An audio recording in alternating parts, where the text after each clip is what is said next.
Bismillahirrahmanirrahim. Assalamualaikum warahmatullahi wabarakatuh. Innal hamdalillah nahmaduhu wa nasta'inuhu wa nastaghfiruh wa na'udzu billahi min shururi anfusina wa sayyiati a'malina. May yahdihillahu fala mudilla lahu wa may yudlil fala hadiya lahu. Wa ashhadu an la ilaha illallah wahdahu la sharika lahu wa ashhadu anna Muhammadan 'abduhu wa rasuluh. Sallallahu alaihi wa ala alihi wa sahabatihi ajma'in wa man tabi'ahum bi ihsanin ila yaumiddin. Para pendengar radio dakwah salafiyah rahimani wa rahimakumullah, pada kesempatan pagi hari ini insyaallah taala kita akan melanjutkan kembali kajian kitab tauhid, masuk pada bab yang berikutnya, bab ma jaa'a fi sihir, bab penjelasan dalil-dalil tentang sihir. Bab penjelasan dalil tentang sihir. Beliau rahimahullah ta'ala menyebutkan bab ini di dalam kitab tauhid sebab pada kenyataannya praktek-praktek sihir dan pendukunan itu tidak bisa lepas dari kesyirikan kepada Allah Subhanahu wa ta'ala, di mana tukang sihir atau dukun ini meminta bantuan syaitan, mendekatkan diri kepada syaitan, melakukan amalan-amalan yang merupakan kesyirikan kepada Allah Subhanahu wa ta'ala demi untuk mendapatkan pertolongan syaitan. Dan sihir itu sendiri merupakan bentuk kekafiran kepada Allah Subhanahu wa ta'ala. Maka kalau begitu perbuatan sihir itu menafikan tauhid, bertentangan dengan tauhid.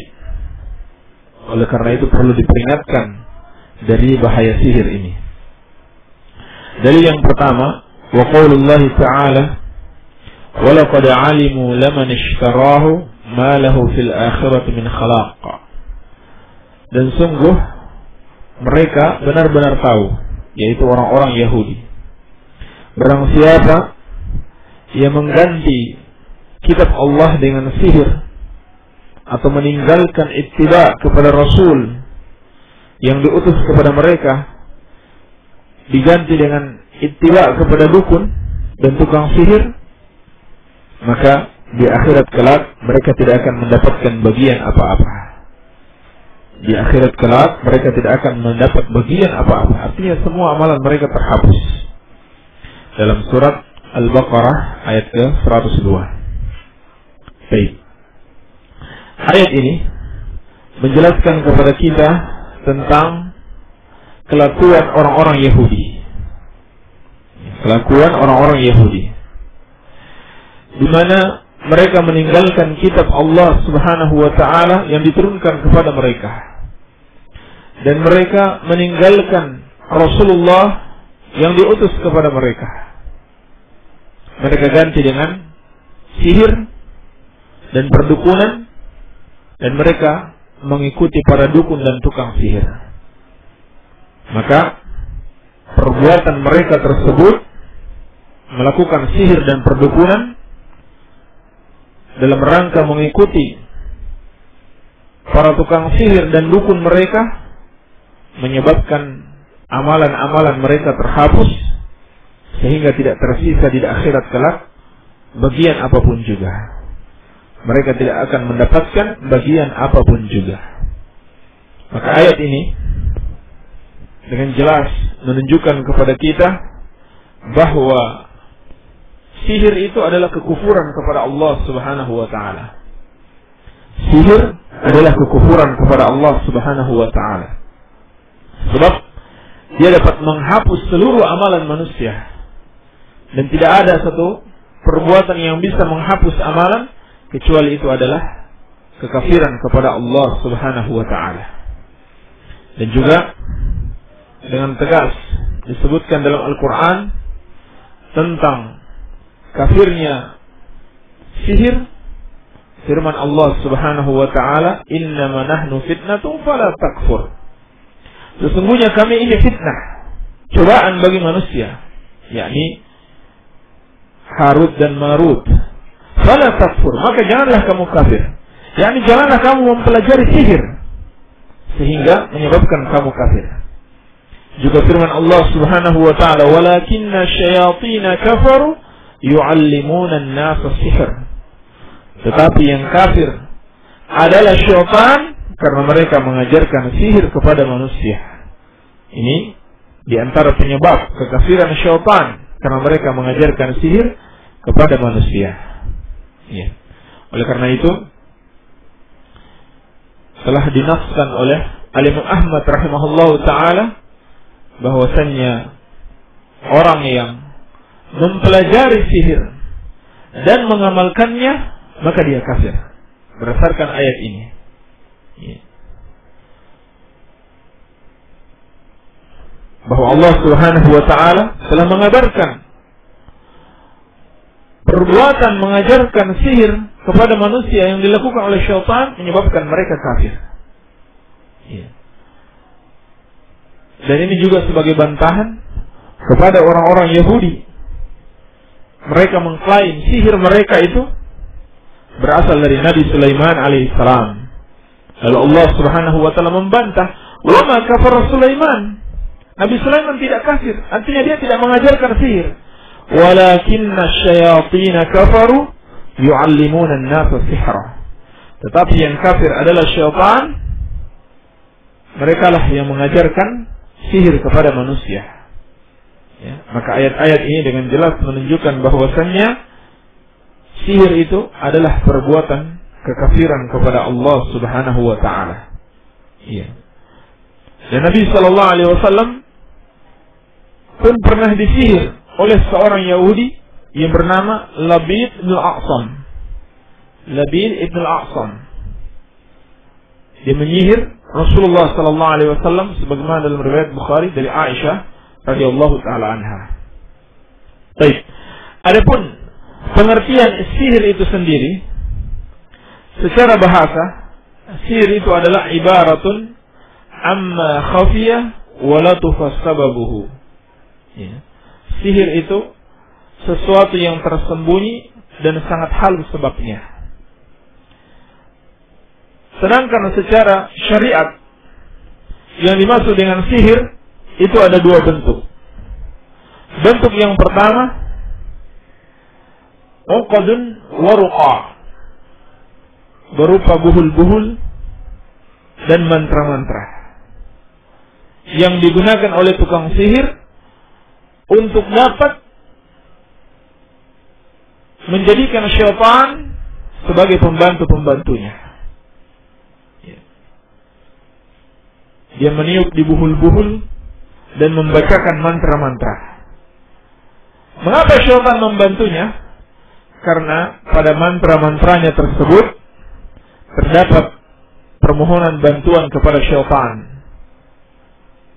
Syaitan senang kalau dimohonkan bantuan. Ya. Syaitan senang kalau manusia berdoa kepadanya. Karena dengan melakukan hal tersebut dia telah kafir kepada Allah Subhanahu wa taala. Iya. Dan masih banyak berbagai macam bentuk kekafiran yang dipersyaratkan oleh syaitan agar dia mau membantu para tukang sihir dan dukun ini. Ya. Bahkan tidak jarang syaitan itu mensyaratkan harus adanya tumbal-tumbal. Ya. Terkadang tumbal masih dalam bentuk hewan sembelihan. Dan Nabi sallallahu alaihi wasallam bersabda, "La'anallahu man zabaha li ghairillah." Allah melaknat orang yang menyembelih untuk selain Allah. Bahkan terkadang tumbal itu diminta dari kalangan manusia. Sehingga tukang sihir ini berani untuk menghilangkan nyawa seseorang demi untuk mendapatkan bantuan syaitan. Maka bentuk sihir yang pertama ini tidak diragukan lagi adalah kekafiran kepada Allah Subhanahu wa taala. Yang kedua, bentuk sihir yang kedua adalah sihir dengan menggunakan obat-obatan. Ya, atau benda-benda tertentu yang bisa mempengaruhi orang yang disihir. Maka bentuk sihir yang kedua ini tidaklah sampai pada derajat kekafiran, tetapi merupakan perbuatan dosa besar. Iya. Adapun sihir yang merupakan kekafiran, yaitu sihir yang sifatnya meminta bantuan kepada syaitan, mempergunakan syaitan untuk memuluskan perbuatan sihir tersebut. Ya. Dan ini yang kebanyakan terjadi. Ini yang kebanyakan terjadi. Ya. Ini kebanyakan yang terjadi di masyarakat yang dilakukan oleh para tukang sihir, yakni dengan meminta bantuan syaitan. Maka jelaslah dari penjelasan para ulama ini, semua bentuk sihir itu terlarang, baik dengan syaitan maupun dengan menggunakan ramuan-ramuan tertentu, benda-benda tertentu untuk mempengaruhi orang yang disihirnya. Iya. Atau sekedar membuat mata itu berkhayal, ya. Seperti yang dilakukan oleh para tukang sulap. Ya. Mereka melakukan sihir takhyil, menghayalkan mata manusia, sehingga seakan-akan dia melakukan sesuatu padahal dia tidak melakukannya pada hakikatnya. Maka ini juga termasuk bentuk sihir yang terlarang. Iya. Dan sihir ini pada hari ini telah disamarkan namanya, ya, demi untuk menipu masyarakat. Ya.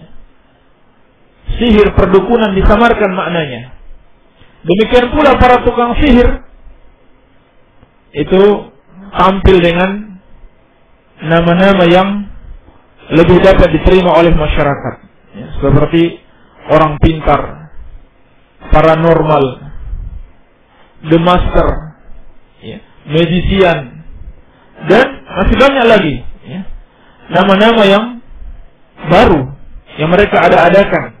Pada hakikatnya mereka itu adalah para tukang sihir, ya, dan dukun. Maka ayat ini menjelaskan sihir itu adalah sesuatu yang merupakan kekufuran kepada Allah Subhanahu wa taala. Baik. Dalil yang berikutnya, wa qauluhu ta'ala yu'minuna bil jibti wa taghut.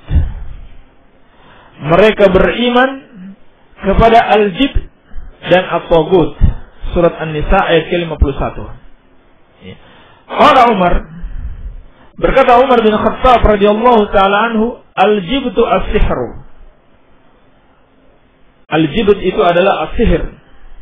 Wa taghut asy-syaitan. Sedangkan taghut adalah syaitan.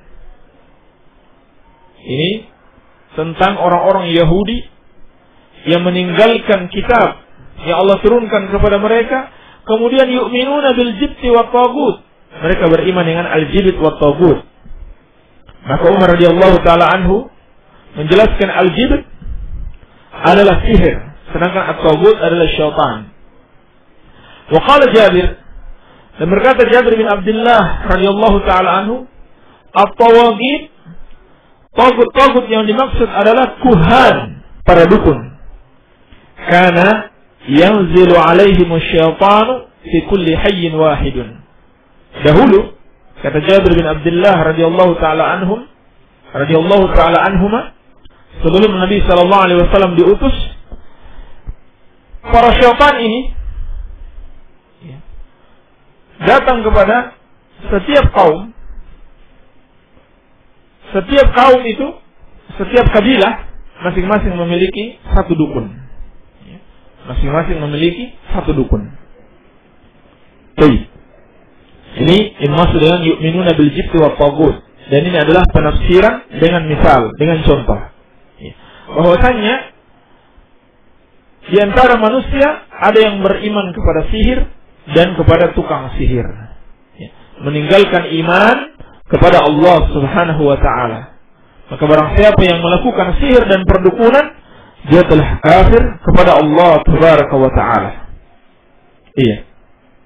Maka dalam ayat-ayat ini terdapat dalil pengharaman sihir dan kafirnya tukang sihir, serta ancaman yang keras bagi orang-orang yang melakukan sihir dan perdukunan, di mana semua amalan mereka terhapus dan di akhirat kelak mereka tidak akan mendapatkan bagian apa-apa. Ya, malahu fil akhirati min khalaq. Tukang sihir itu tidak mendapatkan di akhirat selain apa yang telah dia lakukan dari dosa-dosa. Dia akan mendapatkan azab Allah Subhanahu wa taala. Baik. Dalil yang berikutnya, wa an Abi Hurairah radhiyallahu anhu anna Rasulullah sallallahu alaihi wasallam qala. Dari sahabat yang mulia Abu Hurairah radhiyallahu anhu bahwasanya Rasulullah sallallahu alaihi wasallam bersabda, "Ijtanibu as-sab'al mubiqat." Jauhilah oleh kalian 7 perkara yang membinasakan. Ini menunjukkan bahwasannya hal ini termasuk dosa-dosa besar, sebab bisa membinasakan manusia baik di dunia maupun di akhirat kelak. Qalu ya Rasulullah wa ma hunna? Para sahabat bertanya, ya Rasulullah, apakah 7 perkara yang membinasakan tersebut? Qala asyirku billah. Maka Nabi sallallahu alaihi wasallam mengatakan yang pertama adalah syirik kepada Allah. Hadis ini juga menunjukkan semangat para sahabat Rasulullah sallallahu alaihi wasallam di dalam mengetahui suatu ilmu. Mereka bertanya kepada Rasulullah sallallahu alaihi wasallam, apa 7 perkara yang membinasakan itu ya Rasulullah? Maka beliau menjawab satu persatu. Yang pertama, perbuatan syirik kepada Allah Subhanahu wa taala. Ini menunjukkan syirik adalah dosa yang paling besar, sehingga disebutkan pada peringkat yang pertama dari 7 yang membinasakan. Ya. Yang kedua, wasihru. Sihir. Ini syahidnya bahwa Nabi sallallahu alaihi wasallam mengabarkan kepada kita, sihir apabila dilakukan oleh manusia, maka perbuatan itu dapat membinasakannya. Sebab di dalam perbuatan sihir mengandung kekafiran dan kesyirikan kepada Allah Subhanahu wa taala serta kezaliman kepada hamba-hamba Allah Subhanahu wa taala. Ya, ini dalilnya. Wa qatlun nafsi allati harramallahu illa bil haqq. Yang ketiga, dan membunuh jiwa yang diharamkan Allah kecuali dengan hak, kecuali dengan alasan yang benar.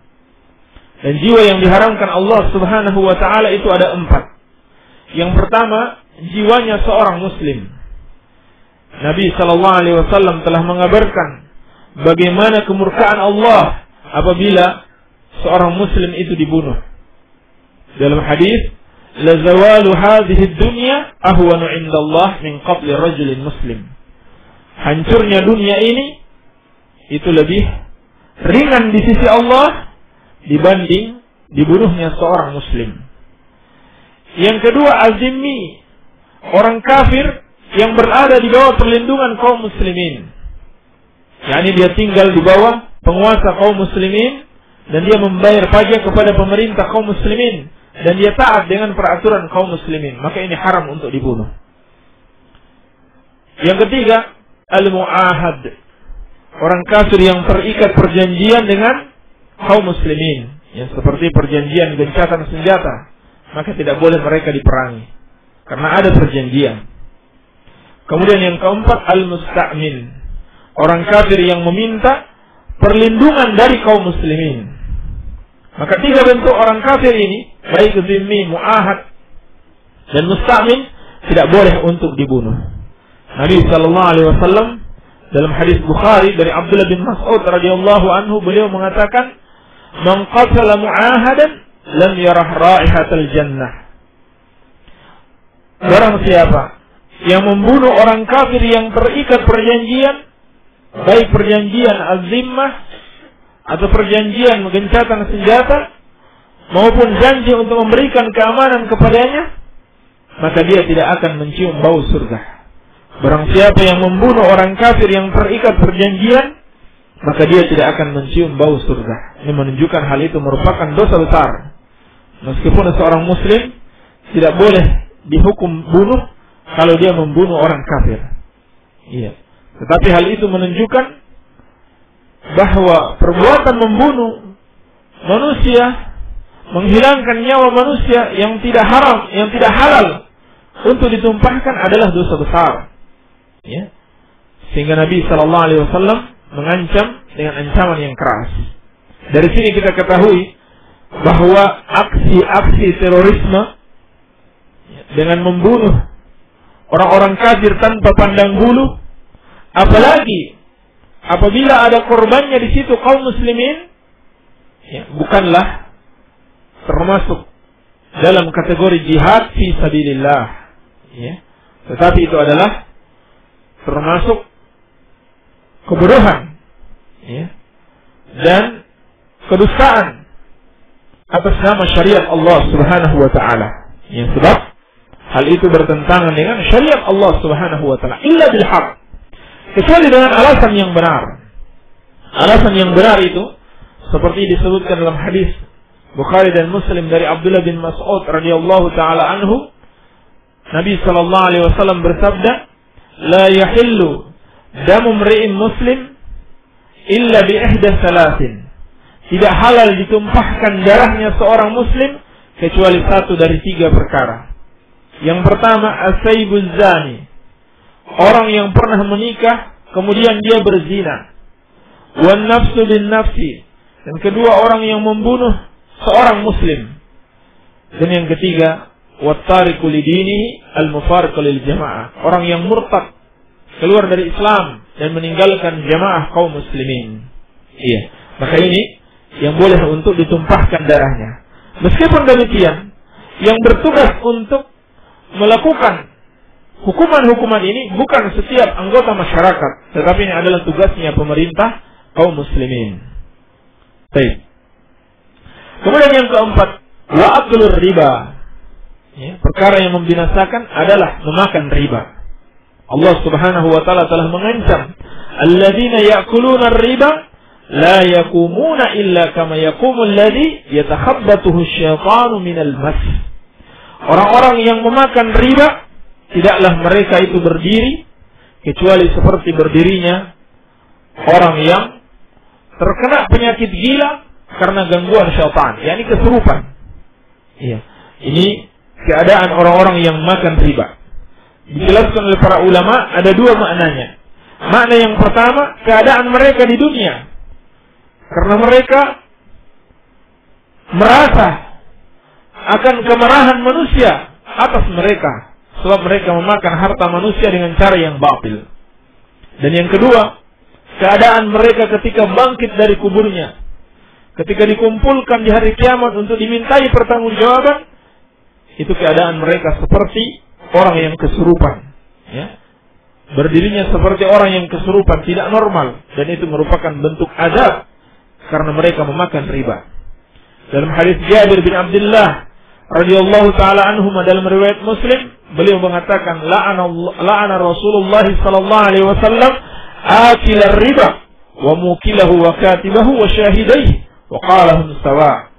Rasulullah sallallahu alaihi wasallam melaknat orang yang makan riba dan orang yang memberi makan, orang yang menuliskan transaksi riba, dan orang yang menjadi saksinya. Artinya semua yang melakukan tolong-menolong untuk memuluskan transaksi riba. Wa qalahum sawa. Nabi sallallahu alaihi wasallam mengatakan mereka itu sama, ya, sama di dalam dosa mereka. Maka hendaklah kita menjauhi perkara riba karena termasuk perkara yang membinasakan. Wa aklu malil yatim. Kemudian yang kelima, makan harta anak yatim. Allah Subhanahu wa taala telah mengingatkan, innal ladzina ya'kuluna amwalal yatama zulman innama ya'kuluna fi butunihim nara wa sayaslawna sa'ira, dalam surat An-Nisa. Sesungguhnya orang-orang yang memakan harta anak yatim dengan cara yang zalim, tidaklah yang mereka makan atau mereka masukkan ke dalam perut mereka kecuali api, dan kelak mereka akan masuk ke dalam api, yakni dalam neraka yang menyala-nyala. Ini termasuk dosa besar. Wat tawalli yaumaz zahfi. Dan yang keenam, lari dari medan perang. Lari dari medan jihad. Ini jihad yang syar'i. Ketika dua pasukan telah saling berhadapan. Ini termasuk dosa besar yang bisa membinasakan seseorang. Illa mutaharrifan liqitalin aw mutahayyizan ila fi'atin. Kecuali orang-orang yang mengatur strategi perang. Ya, pura-pura lari tetapi dia mengatur strategi perang atau ingin bergabung dengan pasukan yang lain. Ya, sebagaimana Allah jelaskan dalam surat Al-Anfal. Maka ini tidak mengapa. Insyaallah ta'ala. Wa qadful muhsanatil ghafilatil mu'minat. Dan yang ketujuh, perkara yang membinasakan adalah menuduh wanita baik-baik, wanita beriman, tidak tahu menahu dengan suatu perbuatan zina, dituduh dengan perbuatan zina, ya? Dituduh telah melakukan zina, padahal dia wanita baik-baik, wanita beriman dan tidak tahu menahu dengan perbuatan tersebut. Maka ini termasuk dosa yang sangat besar. Allah Subhanahu wa ta'ala menghukum orang yang melakukannya dengan 3 hukuman. Sebagaimana firman Allah dalam surat An-Nur, "Walladzina yarmunal muhsanati tsumma lam ya'tu bi arba'ati syuhada fajliduhum 80 jaldah." Dan orang-orang yang menuduh wanita baik-baik dengan satu perzinahan sedangkan dia tidak mampu, mereka tidak mampu mendatangkan 4 orang saksi, maka cambuklah mereka dengan 80 kali cambukan. Ini hukuman yang pertama. Wala taqbalu lahum syahadatan abada. Dan jangan kalian menerima persaksian dari mereka untuk selama-lamanya. Ini yang kedua. Wa ulaika humul fasiqun. Yang ketiga, Allah mengatakan mereka itu adalah orang-orang yang fasik. Illal ladzina tabu min ba'di dzalika wa aslahu. Kecuali orang-orang yang bertobat setelah itu dan melakukan perbaikan. Ya. Maka ayat ini menunjukkan bahwa menuduh seorang dengan perzinahan padahal dia tidak melakukan hal tersebut adalah termasuk perkara yang membinasakan seseorang. Ya. Dan di sini dikatakan wanita karena kebanyakan yang dituduh adalah wanita. Namun ini berlaku juga bagi laki-laki. Kalau dia laki-laki baik-baik, laki-laki yang beriman dituduh telah berzina, maka orang yang melakukan tuduhan tersebut telah melakukan sesuatu yang bisa membinasakan dirinya. Ya. Asyahid yang menjadi dalil dari hadis ini adalah yang kedua, yakni Nabi sallallahu alaihi wasallam mengabarkan termasuk perkara yang membinasakan manusia adalah as-sihir, ya, perbuatan sihir. Baik. Dalil yang berikutnya wa an Jundubin marfu'an. Dari Jundub secara marfu', ya, bisa juga disebut Jundab. Haddus sahir darbatun bis-sayf. Hukuman tukang sihir itu adalah dipenggal kepalanya. Dalam lafaz yang lain, darbuhu bis-sayf, ya, dipenggal lehernya dengan pedang. Rawahu Tirmidzi, diriwayatkan al-Imam Tirmidzi wa qala as-sahih annahu mauquf. Ya. Dan Imam Tirmidzi mengatakan yang sahih riwayat ini mauquf, yakni dari perkataan Jundub radhiyallahu taala anhu.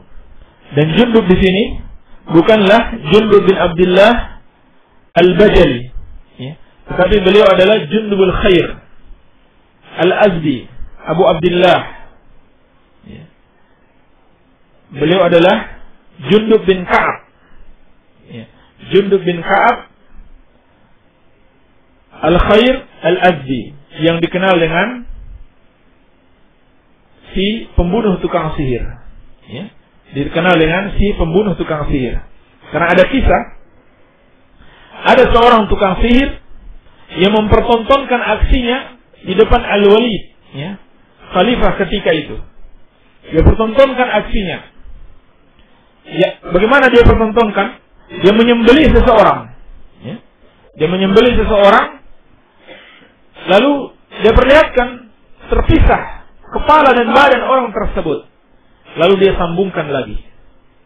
Melihat hal tersebut, Jundub bin Khair ini, Jundub bin Ka'ab Al-Azdi, langsung mencabut pedangnya dan memenggal leher tukang sihir tersebut, dan ternyata dia mati pada saat itu juga. Dia tidak bisa menolong dirinya sendiri, dia tidak bisa menyambung kepalanya sendiri. Iya. Sehingga dikenal beliau adalah qatilus sahir, ya, pembunuh tukang sihir. Ya, lalu beliau menyampaikan hadis, haddus sahir darbatun bisayf. Ya, hukuman bagi tukang sihir adalah dipenggal kepalanya. Baik. Dan juga wa fi sahih al-Bukhari an Bajalah bin Abadah. Dalam sahih Bukhari dari Bajalah bin Abdah. Qala kataba Umar bin Khattab. Beliau mengatakan Umar bin Khattab menulis surat, ya, surat perintah. Aniqtulu kulla sahirin wa sahiratin. Hendaklah kalian membunuh setiap sahir, laki-laki maupun perempuan. Qala faqatalna thalatha sawahir. Kata Bajalah bin Abdah, maka kami membunuh 3 tukang sihir, ya, 3 orang tukang sihir. Baik. Wa sahha an Hafsah. Juga telah sahih dari Hafsah radhiyallahu taala anha, yakni salah seorang istri Rasulullah sallallahu alaihi wasallam, annaha amarat bi qatl jariyatin laha saharatha faqutilat. Bahwasannya Hafsah memerintahkan untuk dibunuh budak yang menyihirnya, ya, budak perempuan yang menyihirnya, maka penyihir ini pun dibunuh. Wa kadzalika sahha an Jundub. Demikian pula telah sahih dari Jundub. Qala Ahmad, berkata Imam Ahmad, an salasati min ashabin Nabi sallallahu alaihi wasallam. Ya, telah sahih riwayat pembunuhan tukang sihir dari 3 orang sahabat Nabi sallallahu alaihi wasallam. Ya, mereka itu adalah Umar, Hafsah dan Jundub. Ya, juga dari Jundub bin Abdullah. Ya, selain dari Jundub bin Ka'ab, juga ada riwayat dari Jundub bin Abdullah, dari Aisyah, dari Ibnu Umar, dan dari Khalifatul Rashid Umar bin Abdul Aziz. Mereka semua memerintahkan agar tukang sihir ini dibunuh. Ya, ini penjelasan tentang hukum Islam bagi para tukang sihir, tukang ramal, bahwa hukuman mereka adalah hukuman mati. Dan tentunya ini adalah tugas pemimpin kaum muslimin, tugas pemerintah kaum muslimin. Ya, Allah Subhanahu wa taala akan memintai pertanggungjawaban di akhirat kelak apabila mereka tidak menjalankan hukum ini. Dan termasuk amanah Allah kepada para pemimpin agar mereka menjalankan syariat Allah Subhanahu wa taala demi untuk kemaslahatan masyarakat, demi untuk kebaikan masyarakat. Ya, dan itu semua akan dimintai pertanggungjawaban Allah Subhanahu wa taala. Iya. Dan bahkan sebagian ulama berpendapat bahwa orang yang melakukan sihir ini dibunuh tanpa dimintai tobat terlebih dahulu. Tanpa dimintai tobat terlebih dahulu. Iya. Sebab orang yang melakukan sihir, ya, telah menyebarkan kerusakan di tengah-tengah masyarakat. Ya. Bahayanya sangat besar. Membuat kemudaratan kepada anggota masyarakat yang lain. Iya, dengan sihir yang dia lakukan. Bahkan tidak jarang sampai bisa membunuh. Ya, sampai bisa membunuh orang yang disihirnya tersebut. Sehingga sangat keras, ya, larangan syariat terhadap tukang sihir dan hukuman terhadap mereka. Ya. Dan ulama dari 4 mazhab seperti Malik, Ahmad dan Abu Hanifah itu sepakat untuk dibunuh, ya, tukang sihir tersebut. Adapun Al-Imam Syafi'i rahimahullahu taala berpendapat kalau sihirnya sampai pada kekafiran maka dia dibunuh. Maka dia dibunuh. Tetapi kalau tidak sampai pada kekafiran, hukumannya tidak sampai bunuh. Ya. Namun pendapat yang pertama, pendapat Malik, Ahmad dan Abu Hanifah itu lebih kuat berdasarkan dalil-dalil yang telah kita sebutkan dan amalan di masa Umar bin Khattab radhiyallahu taala anhu sedang tidak ada seorang pun yang mengingkari, ya, apa yang diperintahkan oleh Umar bin Khattab radhiyallahu taala anhu untuk membunuh para tukang sihir ini. Ya. Maka dari hadis-hadis ini dan riwayat para sahabat ini jelaslah akan bahaya perbuatan sihir ini, karena kerasnya hukuman Islam kepada mereka yang melakukan praktek-praktek sihir dan perdukunan. Iya. Oleh karena itu, wajib bagi kita untuk menjauhi perbuatan sihir ini dan menjauhi para tukang sihir dan dukun, ya, sebab hal itu termasuk kekafiran dan kesyirikan kepada Allah Subhanahu wa taala yang bisa menghilangkan tauhid seseorang. Barangkali ini yang bisa kita sampaikan, semoga ada manfaatnya. Wabillahi taufiq walhamdulillahi rabbil alamin.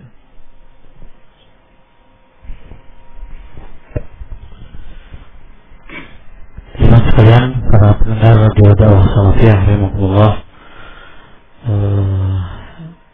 alhamdulillah kajian sudah selesai, dan selanjutnya kita menginjak kepada pertanyaan dari antum sekalian. Juga bagi antum sekalian yang ingin mengajukan pertanyaan, antum bisa mengirimkan SMS di nomor kami, yaitu 0813-949-72127. Kami ulang, 0813-949-72127. Atau juga antum bisa mengirimkan surat kepada kami, yaitu Pondok An-Nur Al-Asari, Kedung Kendal, Banjarsari. Sekarang kita mulai di pertanyaan yang selanjutnya. Bismillahirrahmanirrahim. Wassalatu wassalamu ala Rasulillah. Mohon diulang tentang sujud sahwi. Baik. Ada beberapa pertanyaan yang serupa. Mohon dijelaskan tentang sujud sahwi. Ya. Kita ringkaskan penjelasan Syekh Al-Utsaimin rahimahullah taala dalam risalah beliau sujud sahwi. Beliau menjelaskan, orang yang melakukan sujud sahwi itu tidak lepas dari 3 keadaan. Yang pertama penambahan di dalam sholat, yang kedua pengurangan, dan yang ketiga ragu-ragu. Iya. Adapun penambahan, orang yang melakukan penambahan di dalam sholat, maka sujud sahwinya dilakukan setelah salam. Ya, disempurnakan dulu sholatnya sampai salam, baru kemudian dia sujud sahwi, baru kemudian dia salam lagi. Dia sujud sahwi kemudian salam. Ini yang pertama, ketika terjadi penambahan. Iya. Ketika terjadi penambahan, seperti seorang tidak sengaja sholat zuhur sampai 5 rakaat. Sholat zuhur sampai 5 rakaat. Ya. Maka diselesaikan dulu sholatnya, baru kemudian dia sujud sahwi. Ya. Tetapi kalau dia sudah berdiri pada rakaat kelima dan dia ingat, ya, dia ingat bahwa ini rakaat kelima, maka wajib baginya untuk duduk kembali. Ya. Tetapi kalau dia ingat sudah tasyahud akhir misalkan, ya, maka dia selesaikan sholatnya, lalu dia melakukan sujud sahwi setelah salam. Ya, melakukan sujud sahwi setelah salam. Dan ini dilakukan karena tidak sengaja. Kalau sengaja menambah rukun, maka sholatnya batal. Ya, tidak bermanfaat sujud sahwi. Berarti sholatnya harus diulang. Baik. Yang kedua, pengurangan. Ya, pengurangan di dalam sholat. Iya. Pengurangan ini ada 2 bentuk. Pertama, pengurangan di dalam rukun sholat. Pengurangan di dalam rukun sholat. Ya. Pengurangan di dalam rukun sholat itu ada juga macam-macam bentuknya. Kalau yang dikurangi atau ditinggalkan, misalkan takbiratul ihram, maka sholatnya tidak sah. Sebab dia belum memulai sholat. Ya. Harus diulang kembali sholatnya. Ya. Tetapi misalkan pengurangan itu dalam rukun yang lain, ya, seperti lupa membaca Al-Fatihah pada rakaat pertama, ya, atau lupa sujud pada rakaat pertama, lalu dia ingat pada rakaat kedua, maka sholatnya diteruskan, dan rakaat yang pertama itu tidak dianggap, ya, dianggap tidak ada rakaat yang pertama. Ya. Artinya, kalau dia sholat zuhur 4 rakaat, maka rakaatnya akan menjadi 5, ya, karena yang rakaat pertama itu dianggap tidak ada, karena tidak melakukan rukun. Iya. Maka yang seperti ini keadaannya sama dengan penambahan, karena kondisinya jadi 5 rakaat, berarti dia salam setelah dia sujud setelah salam. Ya, dia sujud sahwi setelah salam. Artinya salamnya jadi 2 kali. Ya, salam sholat dan salam sujud sahwi. Baik. Bentuk penambahan yang kedua, penambahan di dalam pengurangan. Bentuk pengurangan yang kedua, pengurangan di dalam wajib-wajib sholat. Ya. Wajib-wajib sholat. Maka jika seorang ingat sebelum salam, ya, hendaklah dia sujud sahwi sebelum salam. Ya, sebelum menyelesaikan sholatnya, hendaklah dia sujud sahwi. Sebagai contoh, lupa tasyahud awal.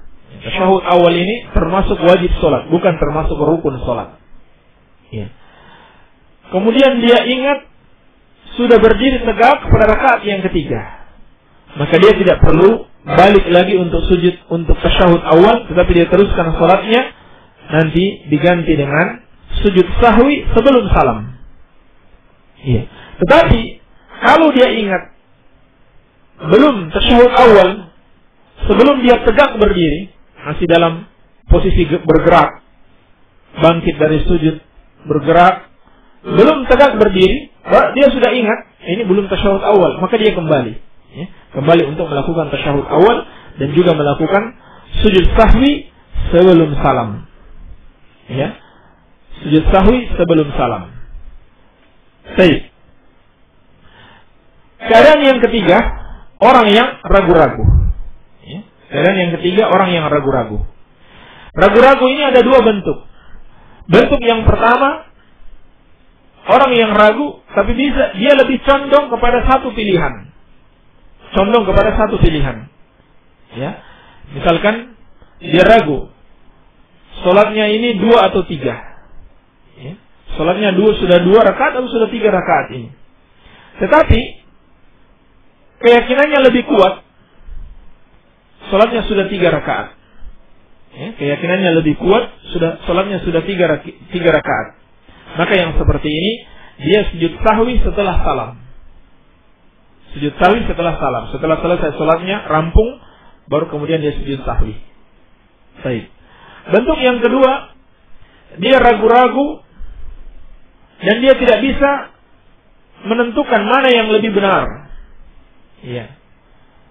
Seperti dia ragu, saya sholat sudah 2 rakaat atau 3 rakaat, dan dia tidak ada kecenderungan pada 2 keraguan ini. Ya, sama kadar keraguannya, sudah 2 atau 3. Maka diambil angka yang paling sedikit, yaitu 2 rakaat. Lalu dia sujud sahwi sebelum salam. Sujud sahwi sebelum salam. Baik. Ini 5 kondisi, baik penambahan maupun pengurangan maupun ragu-ragu. Ya.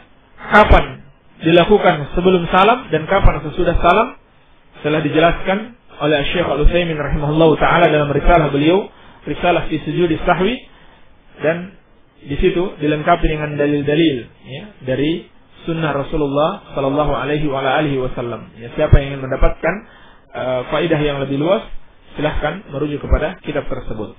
Wallahu taala a'lam. Iya. Kemudian, jika makmum tertinggal beberapa rakaat dan imam salah gerakan, bagaimana sujud sahwinya jika imam tidak sujud sahwi? Antara makmum dan imam dalam masalah sujud sahwi itu ada beberapa keadaan. Keadaan yang pertama, jika imam lupa kemudian imam melakukan sujud sahwi. Ya, jika imam lupa dan imam melakukan sujud sahwi, padahal makmum tidak lupa, maka dalam kondisi seperti ini makmum wajib mengikuti imam. Ya. Jadi imam yang salah ya imam. Walaupun makmum tidak salah, tetapi kalau imam melakukan sujud sahwi, wajib bagi makmum untuk mengikuti imam. Berdasarkan hadis, "Innama ju'ilal imam liyu'tamma bihi." Imam itu dijadikan untuk diikuti. Keadaan yang kedua, jika imam lupa dan tidak melakukan sujud sahwi. Imam melakukan kesalahan, tapi dia tidak melakukan sujud sahwi. Apakah makmum harus melakukan sujud sahwi? Apakah makmum harus melakukan sujud sahwi? Pendapat yang benar dalam masalah ini, walaupun imam tidak melakukannya, maka tetap wajib bagi makmum untuk melakukan sujud sahwi. Ini kalau yang dia tinggalkan adalah wajib sholat atau rukun sholat. Tetapi kalau yang dia tinggalkan sunnah sholat, maka sunnah juga dia untuk sujud sahwi. Iya. Ini pendapat Muhammad bin Sirin, Qatadah al-Auza'i, Malik al-Laits, dan juga pendapat al-Imam Syafi'i, Abu Thawr, dan satu riwayat dari al-Imam Ahmad rahimahumullahu ta'ala. Baik. Jadi, walaupun imam tidak melakukan sujud sahwi, makmum boleh melakukan sujud sahwi. Artinya setelah selesai sholat bersama imam. Iya. Keadaan yang ketiga, tentang makmum yang masbuk. Apakah dia juga ikut melakukan sujud sahwi? Maka di sini juga ada khilaf para ulama. Yang lebih tepat dalam masalah ini, bahwasannya makmum melakukan sujud sahwi bersama imam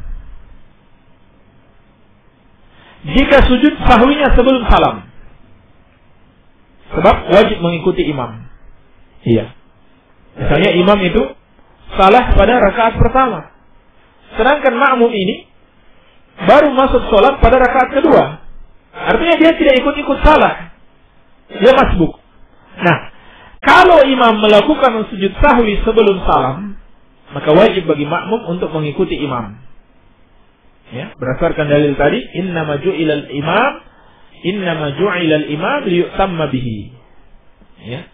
Imam itu dijadikan untuk diikuti. Baik.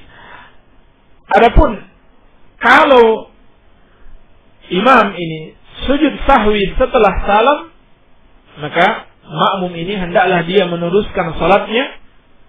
Ya, dia tambah rakaat yang tertinggal.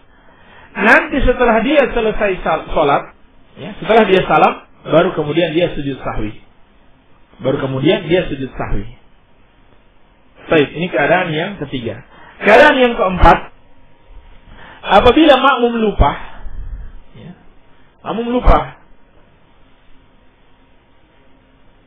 apakah lupa gerakan, bacaan maupun rakaat, tetapi imam tidak lupa, ya, maka yang seperti ini makmum tidak perlu sujud sahwi, ya, dalam kondisi dia bermakmum.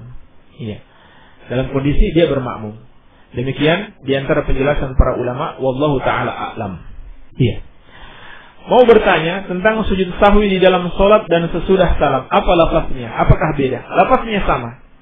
Lafaznya sama dengan lafaz sujud ketika sholat. Ya. Adapun lafaz subhanalladzi la yanamu wa la yashu, ini adalah hadis yang dhaif. Ini tidak bisa diamalkan. Dan apa betul nilai zikir yang ketiga, maksudnya subhanallah walhamdulillah Allahu akbar dengan la ilaha illallah, berapa nilai timbangannya? Ya. Barangkali seperti yang disebutkan dalam hadis yang diriwayatkan oleh Imam Muslim, Nabi sallallahu alaihi wasallam bersabda, "At-tahuru syatrul iman." Ya. Bersuci itu adalah separuh keimanan. Walhamdulillah tamla'ul mizan, dan ucapan alhamdulillah memenuhi mizan. Wa subhanallahi walhamdulillah tamla'ani atau tamla'u ma baina samawati wal ard. Sedangkan ucapan subhanallah walhamdulillah itu memenuhi antara langit dan bumi. Iya. Jadi semakin banyak yang diucapkan, semakin banyak pula pahalanya. Was salatu nurun, dan salat itu adalah cahaya. Was sadaqatu burhanun, dan sedekah itu adalah tanda. Was sabru diyaun, Sedangkan kesabaran adalah cahaya. Wal Qur'anu